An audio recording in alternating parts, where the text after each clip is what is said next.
السلام عليكم ورحمة الله وبركاته. نحمده ونصلي على رسوله الكريم. أما بعد فأعوذ بالله من الشيطان الرجيم. بسم الله الرحمن الرحيم. إن المنافقين في الدرك الأسفل من النار. সমস্ত প্রশংসা ও তারিফের মান পরিচালক আল্লাহ সুবহানাহু ওয়া তাআলার দরবারে, যিনি আমাদেরকে মাদ্রাসা মুহাম্মাদিয়া ও মসজিদ কমপ্লেক্স কর্তৃক আয়োজিত আজকের এই ঐতিহাসিক সালামি কনফারেন্সে আসার এবং বসার বিজ্ঞান করেছেন। সেই জন্য মহামনিব আল্লাহ ওয়া জাল্লার দরবারে অসংখ্য অগণিত শুকরিয়া জ্ঞাপন করছি। সবাই বলছি আলহামদুলিল্লাহ। দরুদ ও সালাম পড়ছিল মানবতার মুক্তির দূত শ্রেষ্ঠ নবী ও শ্রেষ্ঠ নবী জনাবে মুহাম্মদুর রাসূলুল্লাহ সাল্লাল্লাহু আলাইহি ওয়াসাল্লামের উপর। সবাই বলছি আল্লাহুম্মা সাল্লি আলাইহি আল্লাহুম্মা বারিক আলাইহি। সম্মানিত তাওহীদি জনতা, আমাদের সমাজে এমন কিছু বৈশিষ্ট্যের লোক রয়েছে যাদের কাজ হচ্ছে সমাজে বিশৃঙ্খলা সৃষ্টি করা।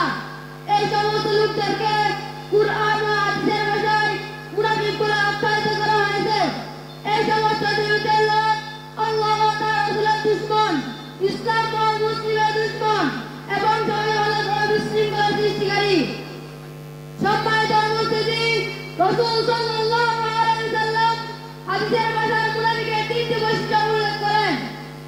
قال رسول الله صلى الله عليه وسلم آيات المنافق ثلاث إذا حدث كذب وإذا وعد أخلف وإذا اؤتمن خان متفق عليه।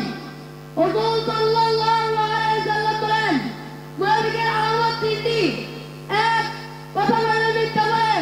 দুই, ওয়াদা করে ভঙ্গ করে। তিন, আমাদেরকে আঘাত করে। প্রিয় মুসলিম ভাই ও বন্ধুগণ, মহান আল্লাহ মুনাফিকের পরিণাম সম্পর্কে কুরআনুল কারীমের সূরা নিসার 145 নম্বর আয়াতে ইরশাদ করেন, ইন্নাল মুনাফিকিনা ফিদ-দারকিল আসফালি মিনান নার। নিশ্চয় মুনাফিকরা জাহান্নামের সর্বনিম্ন স্তরে অবস্থান করবে। মহান আল্লাহ সুবহানাহু ওয়া তাআলা আমাদেরকে মুনাফিকের আলামত ও তার ভয়াবহ পরিণাম থেকে হেফাজত করুন। আমিন। সুবহানাকা আল্লাহুম্মা ওয়া বিহামদিকা আশহাদু আন